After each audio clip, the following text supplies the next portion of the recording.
Olá pessoal, mais um encontro com a gente aqui no YouTube.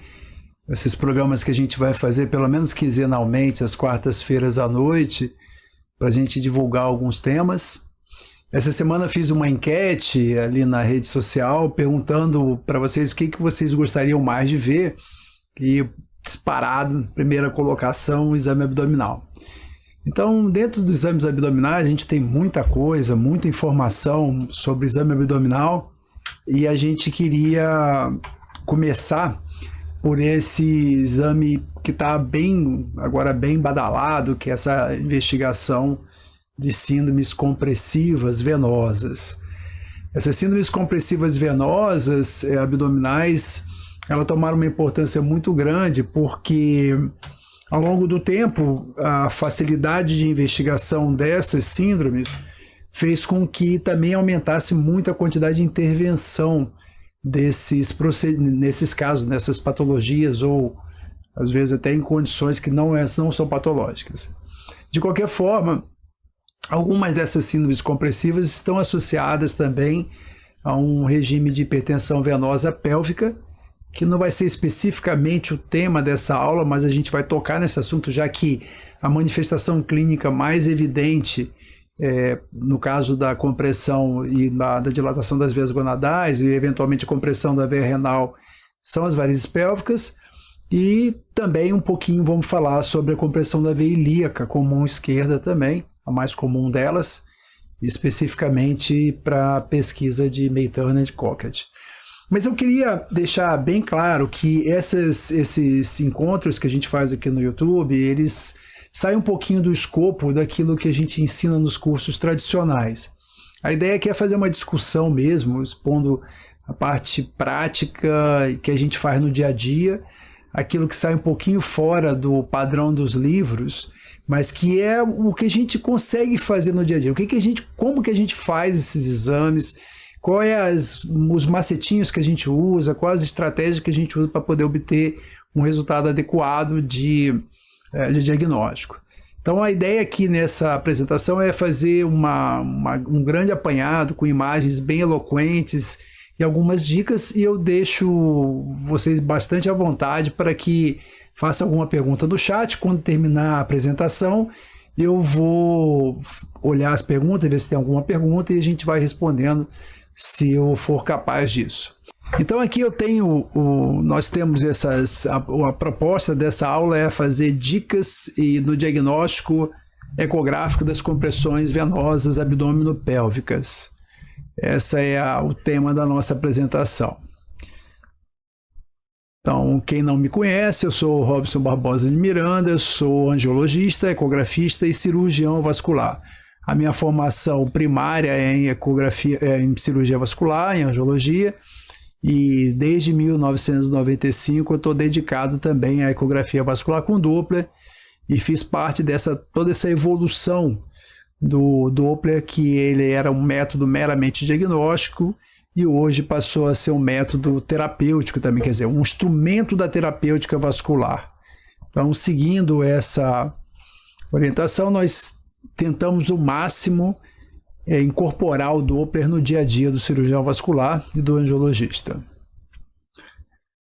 Bom, a gente começa, a primeira questão que a gente vai levar em consideração quando falamos do Doppler abdominal é a questão dos ajustes do equipamento. Vamos falar de uma forma mais sintética aqui, mas a gente pode entrar em alguns detalhes se houver alguma dúvida.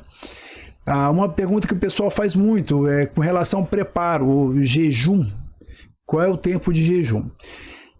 Veja bem, o jejum, no geral a gente usa 8 horas de jejum, mas há hoje alguns que defendem nem usar o jejum. Tá? Eu prefiro manter o jejum porque recomendo também o paciente evitar de mascar chiclete, de fumar, porque isso o paciente pode engolir ar e isso piora a nossa visualização, principalmente ali na região da veia renal esquerda. É muito importante que aquela região ali esteja sem gases. Nós temos por hábito usar o antifisético, né? Então a gente pede para, na véspera do exame, fazer uso de Luftal, e tentamos o máximo possível marcar esse exame pela manhã. O objetivo é justamente porque às vezes o jejum prolongado acaba fazendo também o paciente ter gases, e isso também não é legal. E o jejum prolongado também o paciente acaba tendo muita peristalse, e isso também não é bom. Então, grosso modo, a gente não prescreve laxante, a não ser quando estamos fazendo o exame e percebemos pela dificuldade técnica que ali o problema não é gás e sim fezes. Aí a gente conversa com o paciente, vê se ele é um paciente obstipado crônico e tenta gerenciar isso da melhor forma possível, remarcando o exame com um preparo às vezes um pouco mais drástico. Vamos usar o transdutor convexo, apesar de que vocês vão ver alguns colegas fazendo apresentações que usam o transdutor linear. Já aconteceu isso, de eu ter que usar um transdutor linear e ver a veia renal esquerda perfeitamente, ver ali o ponto de compressão da veia ilíaca também perfeitamente com o transdutor linear, mas isso é a exceção.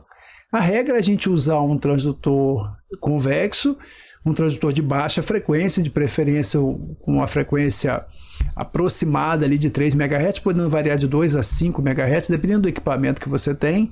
Frequentemente a gente usa harmônica. Na realidade, hoje a harmônica é quase como se fosse uma configuração padrão. É difícil a gente ter um equipamento que já não comece o exame com harmônica. Quando a gente vai fazer uma avaliação de um equipamento, numa feira ou uma demonstração de equipamento, frequentemente a hora que você vai usar está tudo ligado lá, harmônica, todos os aprimoramentos de imagem. Então, no geral, a gente já usa com harmônica, mas há situações que a harmônica pode atrapalhar. Então, lembrar que tem essa possibilidade de você ou lançar mão ou abrir mão dela, né? E aqui, com relação ao preset, isso também varia muito de equipe para equipe. É muito importante que quando você compre um equipamento, ou que você trabalhe no equipamento, você conheça o preset ali, a configuração do exame que você vai fazer. Um dos problemas que a gente observa muito quando o colega trabalha em várias clínicas é que às vezes o equipamento ele está presetado de uma forma genérica e você não consegue otimizar ele para o seu tipo de exame. Mas vamos partir do princípio que você possa otimizar para você. Então, uma das coisas que eu acho interessante é que para a região da pélvica abdominal, no geral, eu uso um preset de obstétrico primeiro trimestre. As estruturas que a gente quer avaliar num obstétrico de primeiro trimestre estão mais ou menos na mesma profundidade dos vasos ilíacos. Então, essa é uma estratégia legal para você começar a mexer no seu preset ou gravar o seu preset próprio, começar com o obstétrico de primeiro trimestre para a pelve e o exame abdominal, vascular abdominal para os vasos mais altos, como a veia renal. A gente percebe muito também, às vezes com o residente, com o aluno, que quando vai fazer o exame de veia renal ou até de artéria renal, põe lá o preset renal. O preset renal ele é muito adaptado para a loja renal e não para os vasos renais. Então, por isso que eu prefiro usar um preset inicial de abdômen e vou trabalhando, melhorando ali os ajustes tradicionais do modo B e depois do modo Collor e do modo Doppler, para a gente obter uma performance legal. Vamos começar pela compressão ilíaca. Então, eu vou mostrar para vocês o nosso roadmap de técnica de exame da clínica Fluxo. Repara que isso aqui não é a verdade absoluta, eu não sou dono da verdade. Isso foi o que eu, ao longo desses 30 anos quase, eu me adaptei para fazer um bom exame de veias ilíacas. E vocês vão ver que ele não é muito linear, né? Então, para começar, os exames de veias ilíacas e cava, raramente eu começo pelo abdômen, eu começo pela região inguinal. Então, a primeira veia que eu vou avaliar é ali a região femoral, na transição ilíaco-femoral, ali perto ali do acetábulo. A gente vai comer ali perto da cabeça do fêmur, a gente usa inclusive a cabeça do fêmur como referência anatômica. Então, a gente vai olhar aquela região, vamos fazer uma avaliação de cor. Depois nós vamos subir para a avaliação das veias ilíacas externas. A minha rotina, habitualmente, eu começo pelo lado direito, que o lado direito, teoricamente, é o menos afetado por essas compressões, então eu tenho o parâmetro ali do lado direito. Então, quando eu for fazer uma avaliação de velocidade da veia ilíaca, da veia femoral, ou até mesmo da ilíaca externa, e comparar com o outro lado, eu vou começar tudo pelo lado direito. Então, ali nessa veia ilíaca externa, nós vamos olhar no modo B se ela tem se o calibre dela está maior do que a artéria, por exemplo, se dentro do fluxo, dentro do vaso, a gente observa alguma ecogenicidade aumentada que pudesse sugerir um trombo. Obviamente, na maioria das vezes, você espera ter uma história clínica desse paciente, né? E vamos medir a velocidade. Lembrar que quando a gente vai medir a velocidade nas femorais ou nas ilíacas externas para tentar avaliar se há uma diferença maior que 10% na ilíaca externa ou na femoral comum direita em relação à esquerda, a gente tem que corrigir o ângulo. E isso é muito importante, porque às vezes você está medindo a velocidade num ponto onde as angulações da veia femoral ou da veia ilíaca são diferentes, e para isso você tem que fazer uma correção, lembrando de deixar o cursor paralelo ao fluxo até 60 graus. E lembrar que esse é um dos poucos lugares do sistema venoso que a gente vai usar o ângulo com objetivo de velocidade, porque você quer comparar a velocidade. Quando a avaliação é basicamente de presença de fluxo ou refluxo, você não precisa usar ângulo, mas aqui a gente precisa. Depois nós vamos subir ali pelo o eixo ilíaco direito, né? Quando eu falo eixo ilíaco direito, é ilíaca externa direita, ilíaca interna direita e veia ilíaca comum direita. Esse lado direito, ele é relativamente mais fácil de avaliar porque a artéria e veia andam muito próximas, tanto a ilíaca comum quanto a ilíaca externa e até como a ilíaca interna. Então, se você se perde, você usa como referência a própria artéria. Do lado esquerdo é um pouquinho diferente. E dentro desses três vasos você vai observar essas mesmas coisas, né? Fluxo, direção de fluxo. No caso da ilíaca interna direita, é interessante você ter uma ideia assim, subjetiva do calibre dela, né? Porque em algumas situações você vai ter uma colateralização da esquerda para a direita via ilíaca interna. Uma coisa que eu esqueci de falar, mas é muito interessante ali quando você estiver avaliando a veia femoral e o paciente tem uma história prévia de trombose do eixo ilíaco, é avaliar se tem colateralização suprapúbica via safena e epigástrica e veia pudenda. Então é interessante você olhar aquela região ali. Então nós fechamos o eixo ilíaco direito, nós vamos ir lá para a veia ilíaca interna e externa esquerda. Então nós vamos começar pegar ali a veia ilíaca externa esquerda. A gente já avaliou quando a gente comparou as velocidades com ambas ilíacas externas, tanto direita quanto esquerda. Então nós vamos subir agora e começar agora o ponto mais crítico, o primeiro ponto crítico de um exame suspeito de compressão de veia ilíaca comum esquerda, que é a veia ilíaca interna esquerda e a veia hipogástrica esquerda. A principal observação que a gente vai ter aí é sentido de fluxo dessa veia, porque isso já diz muita coisa sobre uma eventual compressão ajusante, ou seja, acima do proximal a ela, assim, em direção cranial a ela. Depois nós vamos para a ilíaca comum esquerda, distal ali, logo na confluência da veia ilíaca externa esquerda com a veia ilíaca interna esquerda. Nós vamos avaliar ali, vamos avaliar fluxo, observar se tem alguma tributária que foge o fluxo, que não respeita a hierarquia do fluxo para essa veia femoral comum. Eu vou mostrar para vocês isso daqui a pouco. E por último, ali aquele ponto do cruzamento, o ponto onde a veia ilíaca comum esquerda passa por trás das artérias, principalmente da artéria ilíaca comum direita. Nesse ponto de cruzamento, a artéria a veia ilíaca comum esquerda, ela se afasta da artéria ilíaca comum esquerda. Então, por isso que a gente tem que lembrar que, diferente da artéria que a gente sobe num eixo angulado procurando a aorta, a veia, na verdade, nós temos que cruzar para o outro lado. Então, muitas vezes, essa veia ilíaca comum esquerda mais proximal, ela está quase transversa, com uma insonação quase transversa ou pouco oblíqua em relação ali ao plano transverso do paciente. Então, isso é interessante porque muitas vezes, para a gente identificar bem a veia ilíaca comum esquerda, a gente vem da aorta. Vem da aorta, observa a bifurcação da aorta, observa as duas artérias ilíacas comuns e logo abaixo ali você vai ver a veia ilíaca comum esquerda passando por trás das duas artérias. Então, esse é um segredo que facilita bastante na hora de examinar. Se eventualmente para a prova de título alguém for fazer, cair um exame abdominal como esse, lembrar que às vezes é melhor você vir da aorta para a ilíaca do que vir da ilíaca externa para a ilíaca comum do lado esquerdo. Então vamos lá, agora a demonstração, a gente começa pelas veias femorais.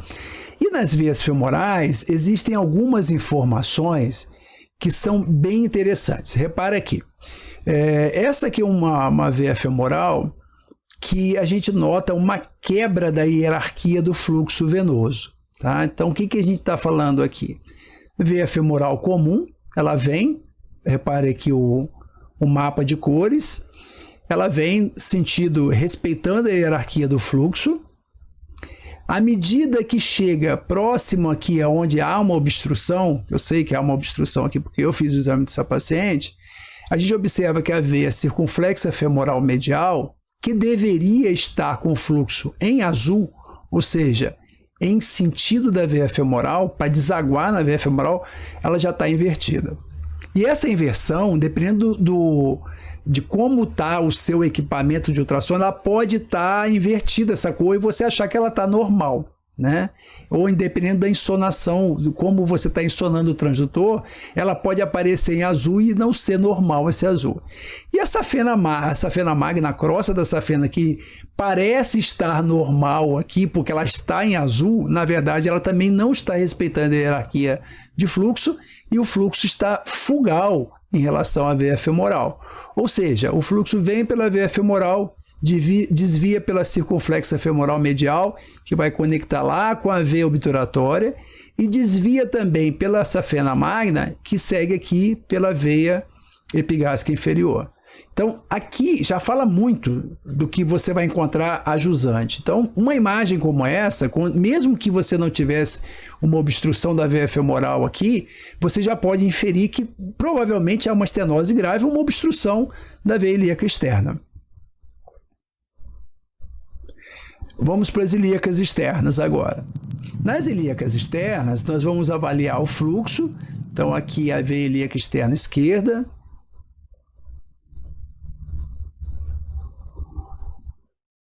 Avaliando, observe que essa veia ilíaca externa esquerda, ela está com fluxo flat, ou seja, contínuo, não tem variação respiratória, e isso já é um indício de que provavelmente alguma coisa está acontecendo a jusante no deságue dessa veia.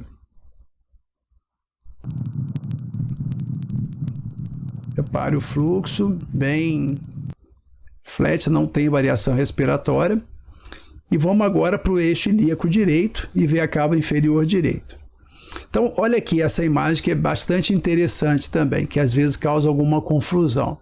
Nós temos a artéria ilíaca externa, a veia ilíaca externa, a artéria ilíaca interna e a veia ilíaca interna. Agora vamos entender esse contexto aqui. Vamos aqui para o mapa de cores.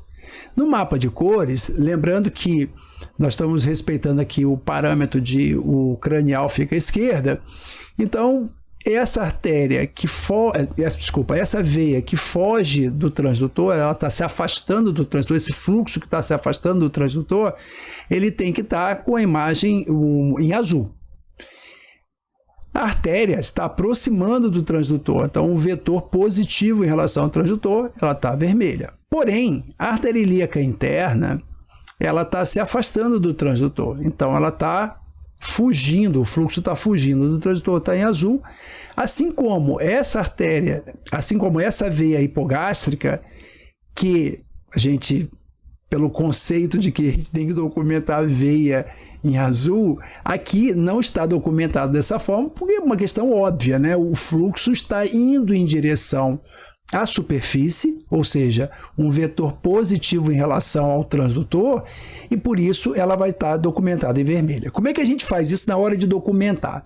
Então, se eu estou documentando a ilíaca externa, eu vou colocar o volume de amostra, onda negativa, fluxo azul.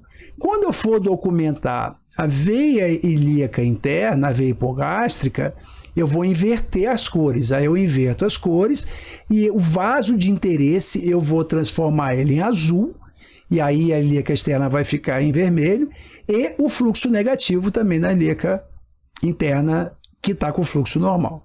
Se eventualmente tivesse invertido o fluxo da ilíaca interna, aí eu vou documentar ela vermelha e positiva. A gente vai ver isso mais para frente.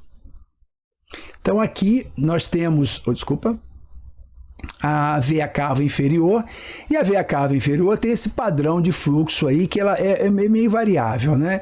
A gente pode ter um padrão de fluxo mais predomínio respiratório, se o paciente for muito obeso, às vezes você não vê nem tanto volume respiratório, tanta variação respiratória, às vezes mal você vê a veia cava, mas um paciente assim, mais magro, um paciente mais atleta, um paciente mais jovem, você vai ter nitidamente esse padrão pulsátil associado a alguma variação respiratória. Então, o fato de você encontrar um fluxo pulsátil na veia cava inferior não necessariamente significa que o paciente tem uma insuficiência cardíaca. Ele pode ser uma pessoa normal e ter essa transmissão pulsátil, principalmente se o paciente for magro e jovem. Então, esse é um padrão normal da veia cava inferior.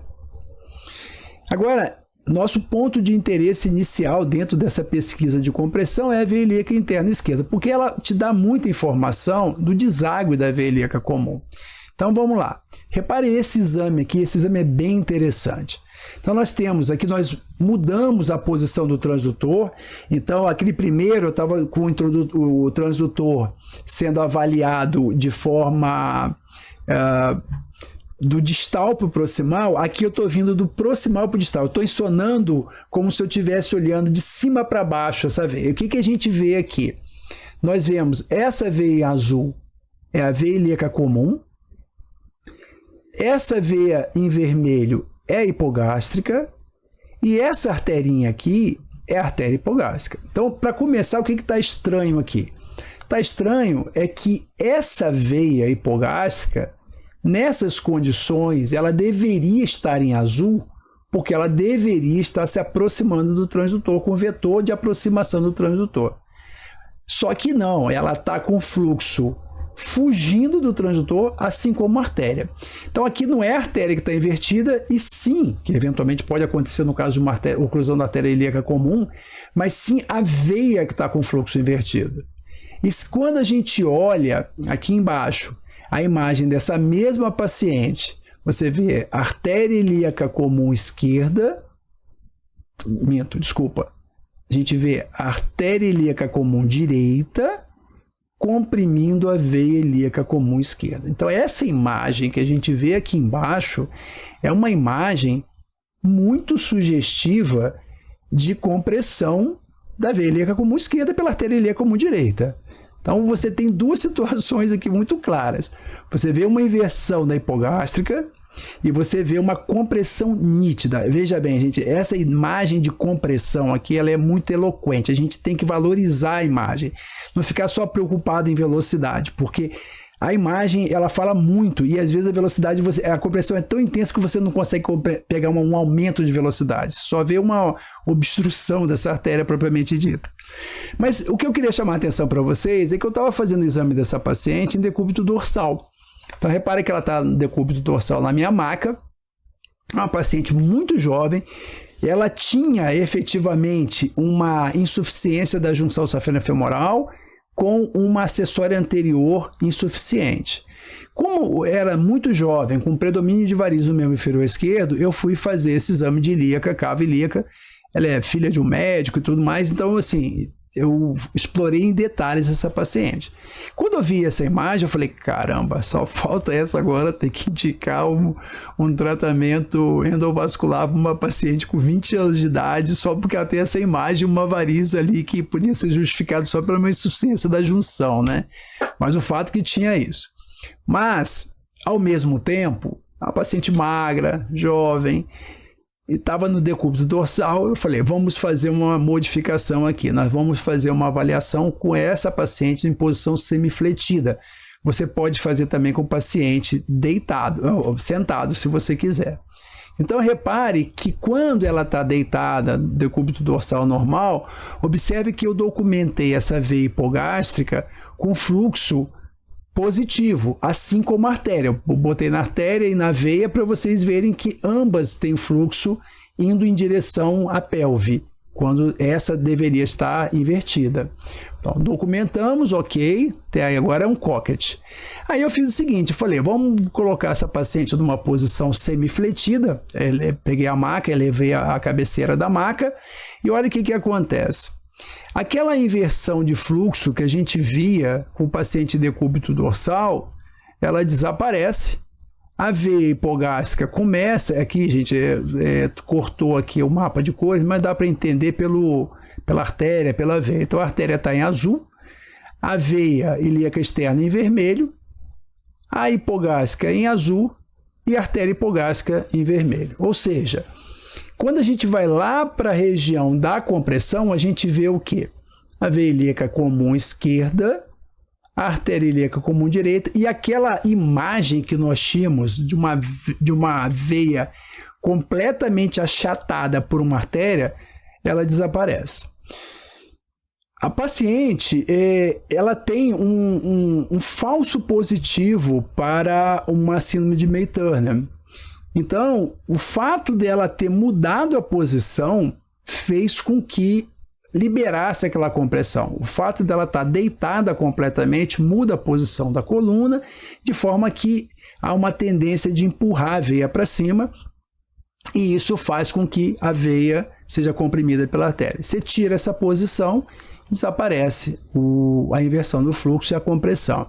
Então, primeira dica aqui, toda vez que vocês encontrarem um caso com suspeita de compressão ilíaca, fazer essa manobra. Nem sempre você vai ter disponível uma maca que eleve a cabeceira, que é o ideal. Aqui eu elevei a acho que 30 e poucos graus, mas você pode pedir para o paciente sentar, recostar na maca, né, na parede, ou mesmo deixar a paciente em pé.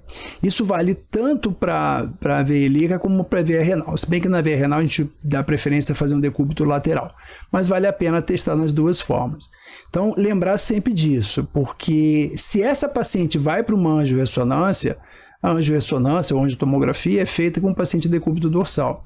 E aí vai aparecer aquela imagem prévia que a gente viu de uma compressão, porque o paciente vai estar em decúbito dorsal.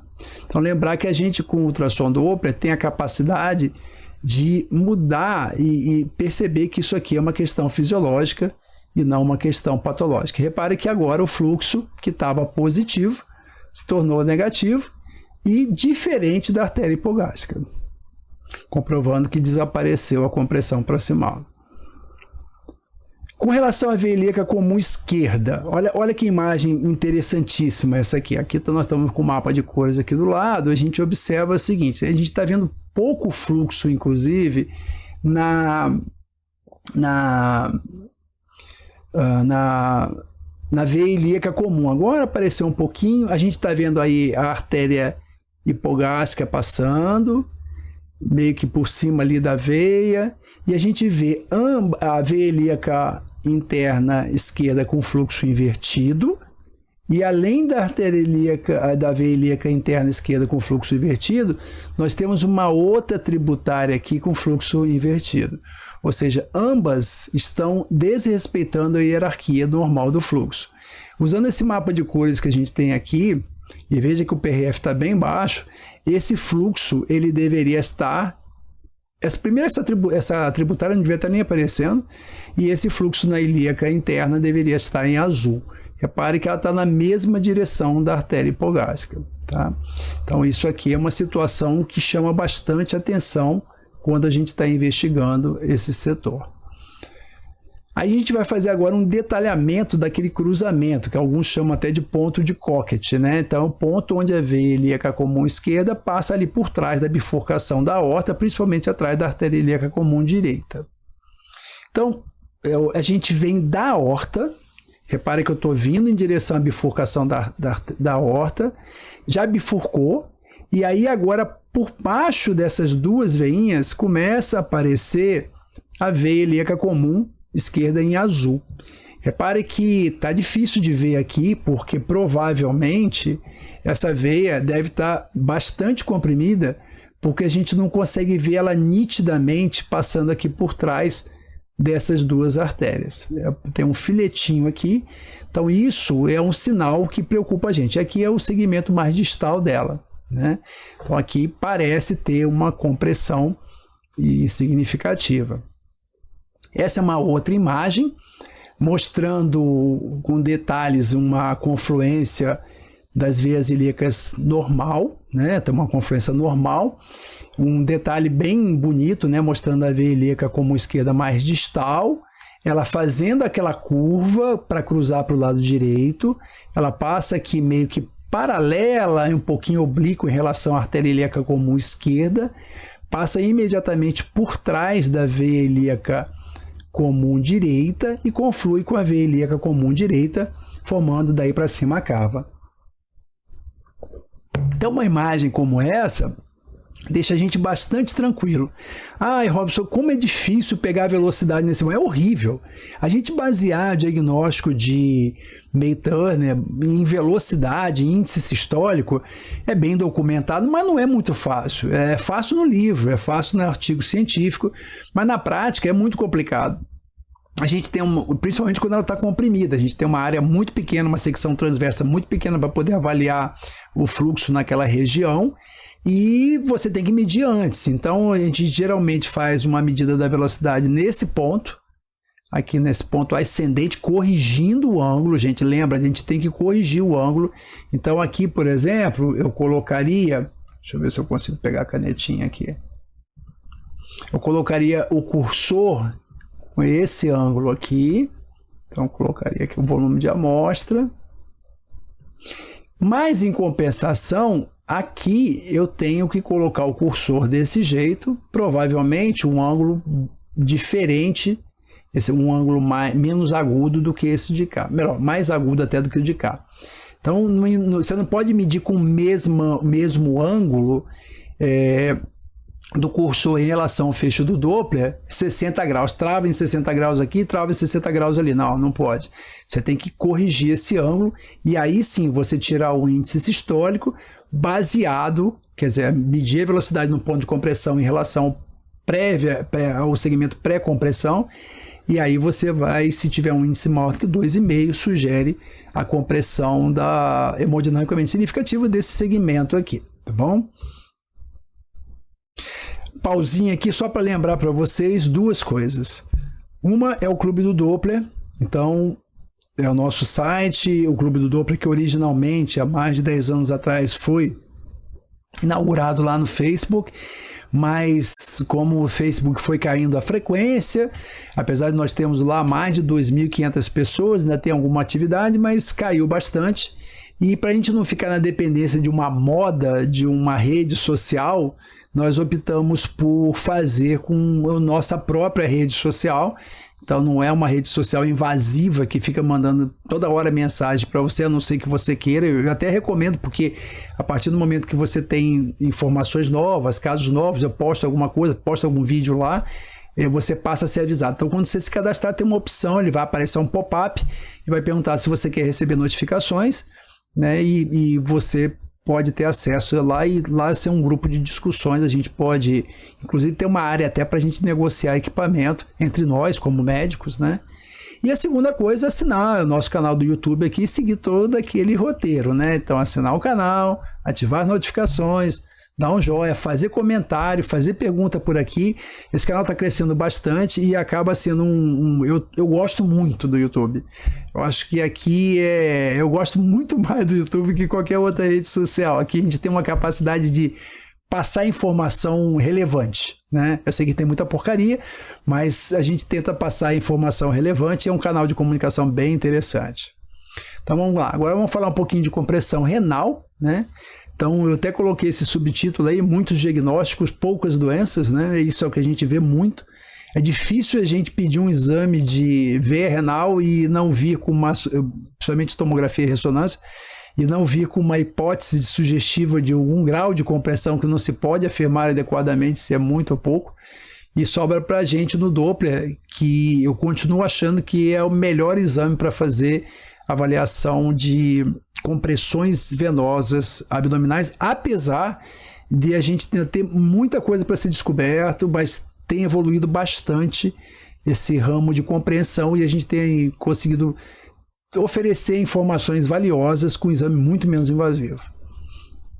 De novo, nós vamos fazer aqui o nosso roadmap, então, que nós temos. Então, primeiro, a pesquisa das veias gonadais. Por que eu começo pela pesquisa das veias gonadais e não direto na veia renal esquerda? Por um motivo simples. Se eu não achar a veia gonadal esquerda, que é a mais fácil de achar, muito provavelmente esse paciente não vai ter compressão da veia renal esquerda. Então a gente começa pela veia gonadal. Se a veia gonadal está dilatada, isso é um indício para a gente começar a pensar na possibilidade de ter uma compressão da veia renal esquerda. Qual é o macete para a gente procurar a veia gonadal esquerda, principalmente a esquerda, porque a direita é bem mais difícil de achar? Você vai insonar a aorta transverso e tudo que tiver à direita da tela ou à esquerda do paciente, que você, entre a artéria renal e a bifurcação da aorta, você vai procurar ali para uma estrutura vascular que tenha um calibre maior. Então, ali do lado esquerdo da aorta ou do lado direito da sua tela, você vai procurar por um vaso que tenha um calibre, se ele tiver mais do que 4 milímetros, geralmente você vai conseguir ver, e quanto mais dilatado ele for, mais fácil de ver ainda, né? Depois disso, nós vamos para a avaliação do fluxo nessas veias gonadais. Do lado direito, desculpa, gente, eu acabei não falando do lado direito. O lado direito é mais difícil de ver porque ela não tem esse marcador anatômico, ela não tem esse trajeto tão longo quanto a veia gonadal esquerda, que vai lá na renal. A veia gonadal direita, por ela cair na cava, nem sempre ela é muito fácil de ver. E o fato de você ter a aorta e logo depois não ter nenhuma estrutura vascular tão grande ali do lado esquerdo da aorta, então facilita ver. Do lado direito, não. Você tem a aorta, você tem a cava e aí vai começar a procurar a veia gonadal. Só que quando ela está dilatada, também não é difícil de ver. Então você vai insonar no transverso, tentar identificar alguma estrutura vascular no plano transverso. Identificou alguma estrutura no plano transverso, você insona no longitudinal. Minha dica é, vai para a cava, identifica a cava e vem puxando o transdutor para a esquerda, né? A esquerda sua ou direita do paciente. E aí você vai ver no long alguma estrutura vascular se ela estiver dilatada e ali você tem a veia gonadal direita.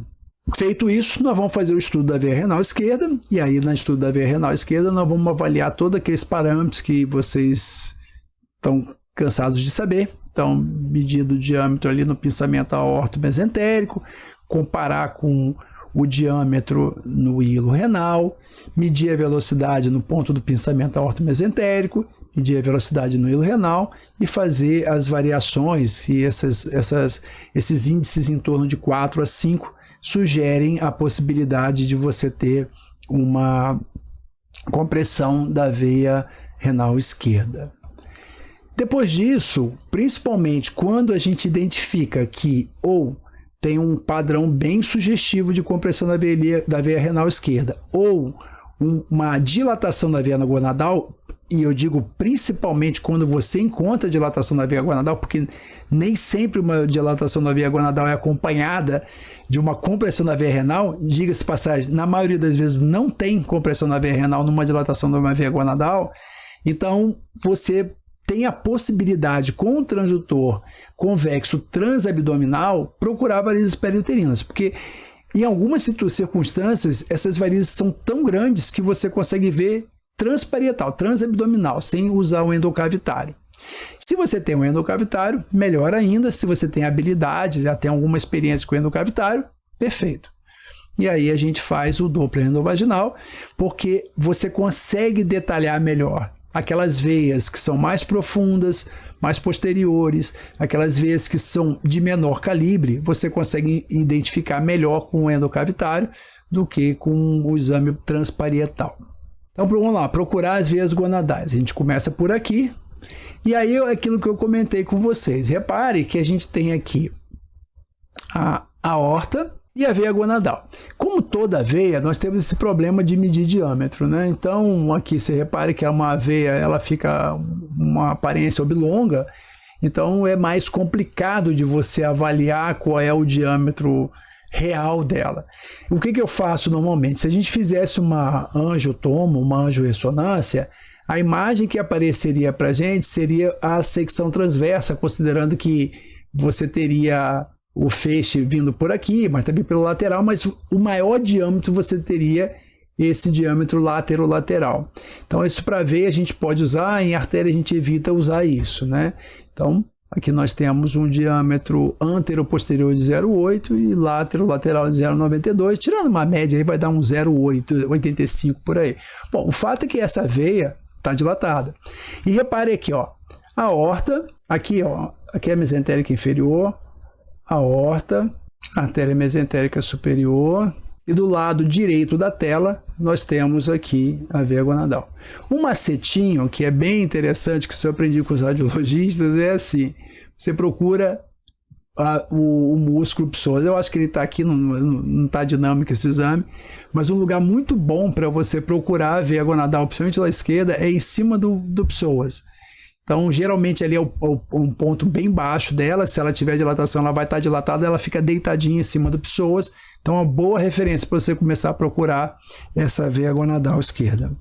Aí nós vamos fazer a avaliação do fluxo da veia gonadal. Aqui duas coisas importantes.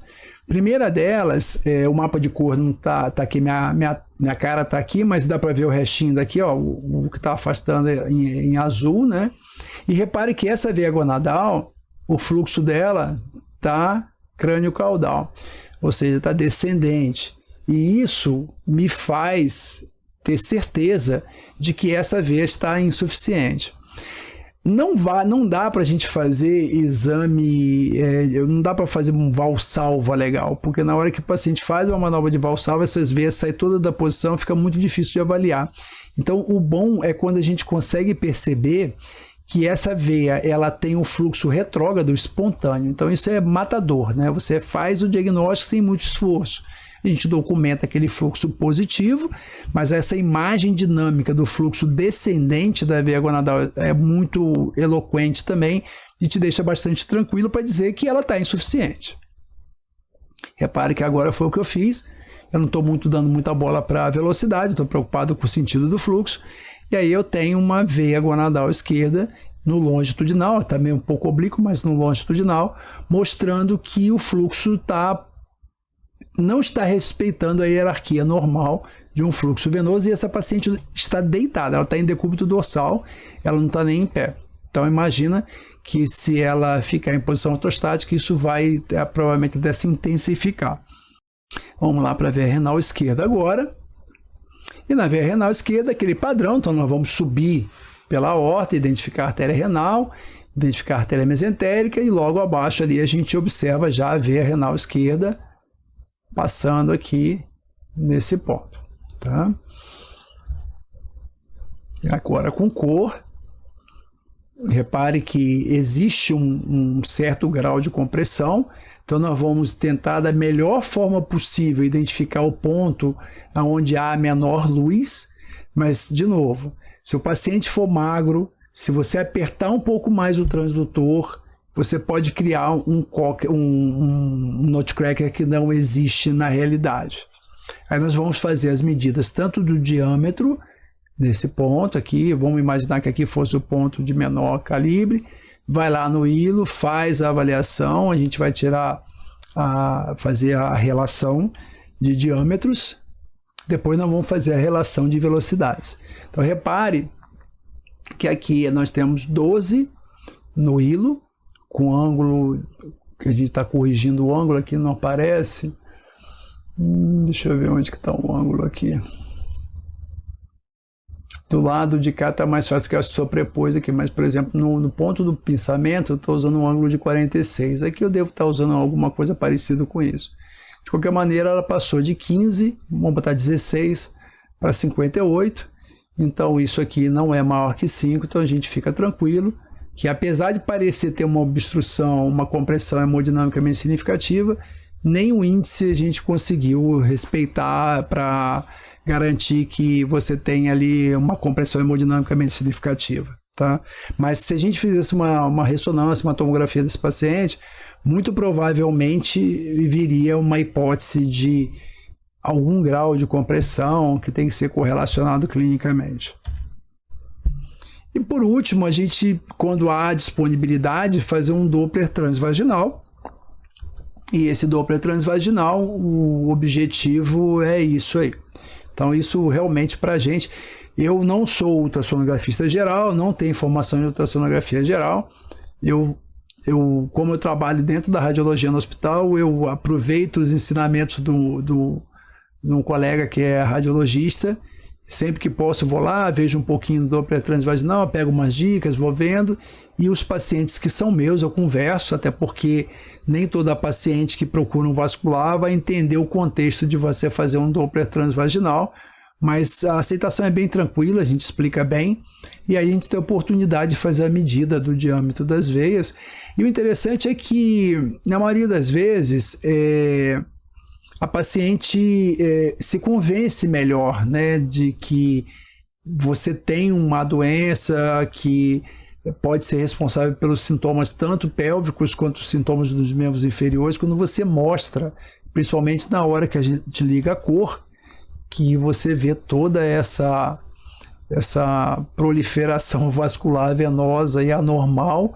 O paciente fica bem fácil para ele entender, para ela entender a situação clínica que ela está vivenciando e para a gente dar seguimento à programação terapêutica para ela. O que não, diga-se passagem, não tem sido muito fácil, considerando que hoje, em 2023, pelo menos junho de 2023, a maioria dos planos de saúde não dão cobertura ao tratamento embolizante clássico, se você não usar nenhuma alternativa para os códigos, mas se você pedir embolização de varizes pélvicas, eles não vão autorizar. E muitas vezes esses pacientes ficam sem tratamento porque não conseguem pagar o custo do tratamento particular e não conseguem fazer nem no SUS e nem no plano de saúde porque não tem no rol da ANS documentado. Então esse é o grande problema que a gente vivencia hoje e para isso a gente tem lançado mão de algumas estratégias de tratar os leak points, né? Os pontos onde esse refluxo pélvico passa para as pernas. Isso dentro do contexto de varizes dos membros inferiores. Mas dentro do contexto de tratamento de dor pélvica, quando a dor pélvica é realmente decorrente das varizes pélvicas, o paciente às vezes fica sem tratamento se ele não puder orçar ou não puder cobrir com os custos próprios seu tratamento. Então é isso, pessoal, só umas diquinhas que a gente passa para vocês, não é uma aula formal, com detalhes de critérios, até porque esses critérios eu sempre oriento todo mundo a olhar com bastante cuidado, não aceitar de forma matemática que toda a compressão vai ter isso, todo índice sistólico maior do que 2,5, todo índice velocimétrico maior do que 2,5 numa compressão de ilíaca significa compressão efetiva, e que nem toda inversão de fluxo da ilíaca interna significa compressão efetiva ou hemodinamicamente significante da veia femoral, da veia ilíaca comum esquerda. Então a gente tem que sempre analisar criticamente. Todas essas informações que a gente tem disponível hoje, em algum momento no passado, não eram disponíveis. Então são informações muito novas. O método ecográfico vascular é um método relativamente novo, né? Se a gente considerar a prática estabelecida dela no dia a dia, não tem 30 anos assim que a gente usa isso diuturnamente, todos os dias, de forma imprescindível. Então muita coisa deve mudar ao longo do tempo. E a gente não precisa achar também que o nosso método isoladamente é o melhor, mas atualmente a ecografia vascular com Doppler no território abdominal traz muitas informações que são justamente aquelas informações que os exames de imagens estáticos não oferecem, que é essa questão da dinâmica e da hemodinâmica também. Deixa eu dar uma olhada aqui agora para ver se tem alguma pergunta. O Leandro fez uma pergunta sobre se a manobra de valsalva poderia maximizar a diferença. Deixa eu abrir a outra câmera aqui, só um minutinho. O Leandro perguntou se a manobra de valsalva poderia otimizar essa diferença de velocidade. Leandro, a manobra de valsalva não, mas existe uma técnica que foi descrita lá em 2010, por aí, que é você colocar um manguito de pressão na coxa do paciente, dos dois lados, e fazer uma desinsuflação rápida dessa coxa e ver a velocidade de pico que alcança a femoral, na veia femoral.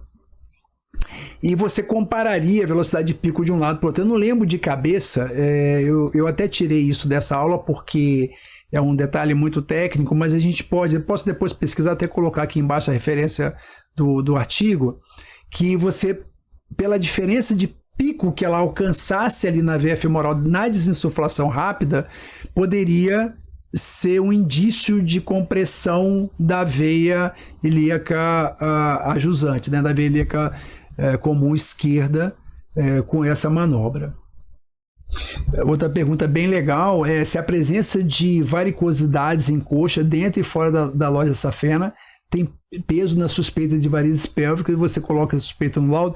Sim, Leandro, eu quase sempre, a gente está chamando de Leandro porque o Choro da Videira, para quem não conhece o Choro da Videira, é o Leandro Baena. Leandro Baena é um colegão, amigão, ele fez um aprimoramento comigo há decênios atrás e depois ele trabalhou comigo um tempo, e hoje ele trabalha com Doppler também, está alocado lá em Santos, mas muito conhecido nas redes sociais como o cara do vinho, né? O defensor do vinho brasileiro. Então, o entendido do vinho brasileiro, eu recomendo todo mundo seguir o Choro da Videira lá no Instagram, vocês vão aprender bastante sobre vinho brasileiro e vão ter bastante surpresa. Bom, voltando ao tema aqui. Leandro, sim, é bem interessante esse padrão de distribuição de varizes que você vê assim, refluxo, varizinha ali na loja safena, sai da loja safena, volta para a loja safena, conecta com a safena magna, faz um refluxo da safena magna, segmentar, depois volta para uma tributária dentro da loja safena. Esse paciente é aquele que você pensa numa varize pélvica, porque você começa a olhar e você fala, pô, de onde que vem esse refluxo aqui? E esse é o paciente que valia a pena a gente procurar os leak points, né? Os pontos daquelas perfurantes de períneo, glútea, pudenda, clitoridiana, que poderiam, inguinal, que poderiam ser os pontos de refluxo para os membros inferiores, né? E sim, quando eu tenho esse aspecto sugestivo de uma drenagem de membros inferiores, que provavelmente vem da pelve, eu coloco no laudo um padrão de distribuição varicosa sugestivo de refluxo pélvico para os membros inferiores. E aí fica a critério do colega que solicitou o exame se vai valer a pena continuar a investigação ou não. Deixa eu dar uma olhada mais aqui. Então, a manobra nessa manobra de fazer a valsalva para estimular, Leandro, eu não conheço nada, nenhum artigo que fale especificamente sobre isso, mas se você quiser botar alguma observação aí, fica à vontade, tá bom? Boa noite, Vitória, obrigado por ter comparecido. Carol, a guerreira. Gratidão para mim, mas é gratidão de você ter confiado em mim e ter sido tão guerreira para aprender Doppler. Vindo lá do interior de São Paulo para aprender Doppler aqui em São Bernardo durante praticamente um ano, né? Parabéns, você é uma querida. Bom, pessoal, é isso aí. Fica à vontade se alguém quiser fazer algum comentário, fazer alguma pergunta aqui embaixo. Eu vou tentar ver se eu acho esse artigo do MEVOV, que é a sigla para essa desinsuflação rápida da veia do manguito na coxa, para deixar aqui como uma informação adicional, porque o recado que eu queria deixar para vocês é esse. Eu acho que a gente não tem todas as respostas ainda para essas veias, essas compressões de veias abdominais, apesar da gente ter muita divulgação hoje exames pélvicos é um interesse muito grande. Nós temos esse problema que a gente vem discutindo, você faz o diagnóstico, não consegue tratar o paciente, mas à medida que a gente for insistindo, chamando a atenção do ginecologista que aquelas varizes que dão lá, aparecem lá no ultrassom pélvico transvaginal não são normais muitas vezes, né? E hoje lá no consultório a gente já vê, essa semana aconteceu bem isso, de uma paciente que já veio especificamente passar a consulta comigo porque ela tinha varizes pélvica no exame transvaginal e que o ginecologista falou que não era importante, isso era comum. Então ela veio ouvir a opinião do cirurgião vascular e aí por conta disso nós vamos completar a investigação dela. Muito obrigado pela presença de todo mundo e aguardo vocês no próximo evento. Boa noite.